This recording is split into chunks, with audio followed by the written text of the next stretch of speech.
समस्त को नमस्कार। प्रथमे आपण समस्त को बहुत बहुत धन्यवाद देवी, कृतज्ञता जनइबी कि जेते सबू कवितार वीडियो मु अपलोड करिछि आपण माने मन और हृदय रो बहुत सारा स्नेह श्रद्धा और भल पाइबा मते अजाड़ी देइचंती, खूब शेयर करिचंती आउ मते आउ पादे आगेबा को ढेर ढेर प्रेरणा देइचंती। आपण समस्त पाखरे मोर कृतज्ञता जनाऊछि। तेबे कविता शुणा पूर्वर आज कविता विषय दी धाड़ी निश्चिंत कहबी। किछि लोक अछंती जितेबले प्रेम शब्द शुणीदेवे सेतबले केमती गोटे मुह बनईदेवे, कहबे हाँ कौन लिखुची, प्रेम ही लिखुची ना। निश्चित भाव में आज्ञा प्रेम गोटे छोट बेपार नुहे, यह बिल्कुल भी संकुचित नुहे, यह संप्रसारित। कारण प्रेम ये पृथ्वीर मूलदुआ, प्रेम ये पृथ्वीर आकाश, प्रेम पृथ्वीर निश्वास प्रश्वास। यदि प्रेम न था, यदि माटी पानी पवन रे प्रेम उछुलु न था, ताहले निश्चय भाव में पृथ्वी तिष्ठि पारि न था।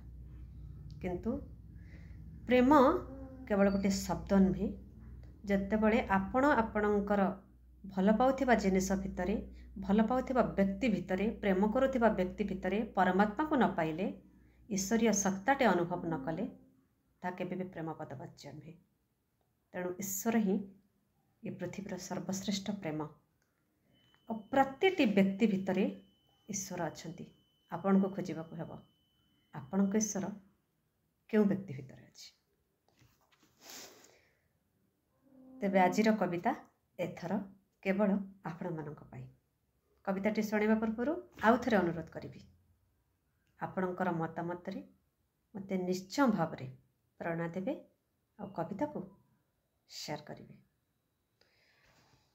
एथर आखिरे सपन ऊँची बेसी, एथर मनरे फूल फुटे बारमासी, एथर लुह भी कारण खोजे ना जमा, एथर हसरे उड़ुछंती प्रजापति। तमे कुह सखा कौन एमती फकुच, तमे पाइछ कि नहीं पवनर उड़ा चिठी। एथर लाजरे रंग ही जाए ओठ, एथर शब्द को मिले न कौनसी तुठ, एथर अपेक्षा तम अपेक्षारे सरे, एथर सबुठी दिशे खाली तम पाद। तमे कुह सखा कौन एमती फकुच, तमे पढ़िछ कि नहीं पानी रे पानीर लिपि, पढ़िछ कि नहीं पानी रे पानीर लिपि। एथर कथारे नीति कवितार भिड़, एथर रास्तारे जेते हृदयर नीड़, एथर गछरे बसंतर लीला खेला, एथर माछरे मिलुची हजिला गड़।